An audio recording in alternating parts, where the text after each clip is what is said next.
Foi, espérance et charité vont de pair.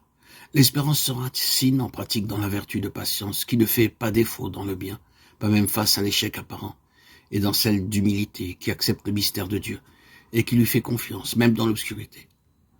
La foi nous montre le Dieu qui a donné son Fils pour nous, et suscite ainsi en nous la certitude victorieuse, qui est bien vraie l'affirmation « Dieu est amour ». De cette façon, elle transforme notre impatience et nos doutes en une espérance assurée que Dieu tient le monde entre ses mains, et que malgré toutes les obscurités, il triomphe. Comme l'Apocalypse le révèle à la fin de façon lumineuse à travers ces images bouleversantes. La foi qui prend conscience de l'amour de Dieu, qui s'est révélé dans le cœur transpercé de Jésus sur la croix, suscite à son tour l'amour.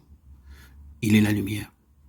En réalité, l'unique qui illumine sans cesse à nouveau un monde dans l'obscurité et qui nous donne le courage de vivre et d'agir. L'amour est possible et nous sommes en mesure de le mettre en pratique parce que nous sommes créés à l'image de Dieu. Vivre l'amour et de cette manière faire entrer la lumière de Dieu dans le monde. Celui qui demeure dans l'amour demeure en Dieu et Dieu en lui. 1 Jean 4, 16. Ces paroles de la première lettre de Saint Jean expriment avec une particulière clarté ce qui fait le centre de la foi chrétienne. Dieu est amour, l'image chrétienne de Dieu, ainsi que l'image de l'homme et de son chemin qui en découle. De plus, dans ce même verset, Jean nous offre, pour ainsi dire, une formule synthétique de l'existence chrétienne. Nous avons reconnu et nous avons cru que l'amour de Dieu est parmi nous. Nous avons cru à l'amour de Dieu. C'est ainsi que le chrétien peut exprimer le choix fondamental de sa vie.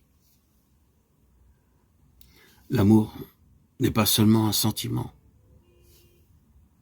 Les sentiments vont et viennent. Le sentiment peut être une merveilleuse étincelle initiale, mais il n'est pas la totalité de l'amour. C'est le propre de la maturité de l'amour d'impliquer toutes les potentialités de l'homme et d'inclure, pour ainsi dire, l'homme dans son intégralité. La rencontre des manifestations visibles de l'amour de Dieu peut susciter en nous un sentiment de joie qui naît de l'expérience d'être aimé. Mais cette rencontre requiert aussi notre volonté et notre intelligence.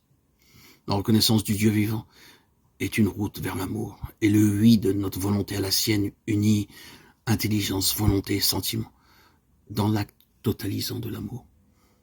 Ce processus demeure cependant constamment en mouvement. L'amour n'est jamais achevé ni complet. Il se transforme au cours de l'existence, il mûrit, et c'est justement pour cela qu'il demeure fidèle à lui-même. Vouloir la même chose et ne pas vouloir la même chose, voilà ce que les anciens ont reconnu comme l'authentique contenu de l'amour.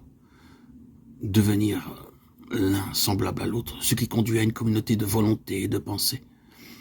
L'histoire d'amour entre Dieu et l'homme consiste justement dans le fait que cette communion de volonté grandit dans la communion de pensée et de sentiments, et ainsi notre vouloir et la volonté de Dieu coïncident toujours plus. La volonté de Dieu n'est plus pour moi une volonté étrangère que les commandements m'imposent de l'extérieur, mais elle est ma propre volonté, sur la base de l'expérience que, de fait, Dieu est plus intime à moi-même que je ne le suis à moi-même. C'est alors que grandit l'abandon en Dieu et que Dieu devient notre joie. Psaume 72, 23-28.